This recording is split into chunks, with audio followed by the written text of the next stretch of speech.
U.S. President Donald Trump has falsely claimed that he has the absolute right to do whatever he'd like with the Justice Department during an interview published in the New York Times. Mr. Trump made the comments when he was asked whether the investigation into Hillary Clinton's emails should be reopened. "I have absolute right to do what I want to do with the Justice Department," Mr. Trump said.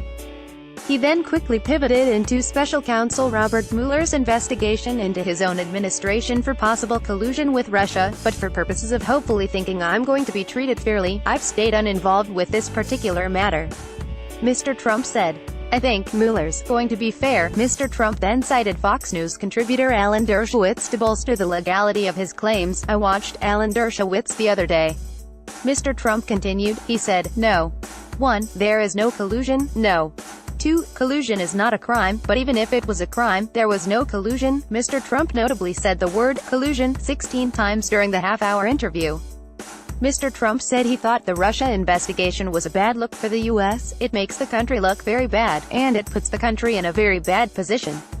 Trump said, "So the sooner it's worked out, the better it is for the country." Mr. Trump has threatened to fire Mr. Mueller in the past and says he accepted Russian President Vladimir Putin's word that he didn't meddle in the 2016 U.S. election. "Every time he sees me, he says, I didn't do that, and I really believe that when he tells me that, he means it," Mr. Trump said. "I think he is very insulted by it, which is not a good thing for our country." Mr. Trump also took another swipe at his Attorney General Jeff Sessions, saying it was too bad that he recused himself from the Russia probe.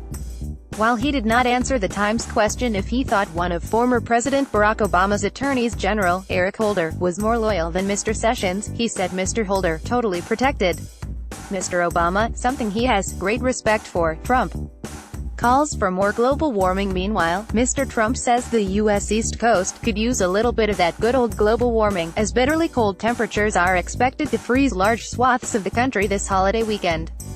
Mr. Trump wrote on Twitter, "In the East, it could be the coldest New Year's Eve on record." He added, "Perhaps we could use a little bit of that good old global warming that our country, but not other countries, was going to pay trillions of dollars to protect against." Bundle up. The president did not acknowledge the difference between the weather and the climate. Weather refers to the atmospheric conditions during a shorter period, while climate is a longer view of weather patterns. Mr. Trump has repeatedly expressed skepticism about climate change science, calling global warming a hoax created by the Chinese to damage American industry. He announced earlier this year his intention to pull out of the landmark Paris Climate Agreement aimed at curbing greenhouse gas production. The accord set goals for slowing the rate of climate change by reducing the emissions that contribute to melting Arctic ice, increasing sea levels and changing weather patterns across the globe. The UN's Weather and Climate Agency said last month that 2017 was on track to become the hottest year on record aside from those impacted by the El Niño phenomenon, which can contribute to higher temperatures. Last year set a record for Earth's average global temperature. Trump slams U.S. Postal Service, Amazon. Mr. Trump also took a swipe at the U.S. Postal Service and Amazon. He tweeted that the U.S. Postal Service should charge Amazon.com more money to ship the millions of packages it sends around the world each year. Amazon has been a consistent recipient of Mr. Trump's ire. He has accused the company of failing to pay internet taxes, though it's never been made clear by the White House what the president means by that. In a tweet overnight, Mr. Trump said Amazon should be charged much more by the post office because it's losing many billions of dollars a year, while it makes Amazon richer. Amazon lives and dies by shipping, and increasing rates that it negotiates with the post office, as well as shippers like UPS and FedEx, could certainly do some damage. In the seconds after the tweet, shares of Amazon, which had been trading higher before the opening bell, began to fade and went into negative territory. Amazon was founded by Jeff Bezos, who also owns The Washington Post. The Post, as well as other major media, has been labeled as fake news by Mr. Trump after reporting unfavorable developments during his campaign and presidency. He has labeled Bezos' post the Amazon Washington Post. The Seattle company did not immediately respond to a request for comment. A spokeswoman for the Postal Service said, "We're looking into it." Between July and September, Amazon paid $5.4 billion in worldwide shipping costs, a 39% increase from the same period in the previous year. That amounts to nearly 11% of the $43.7 billion in total revenue it reported in that same period.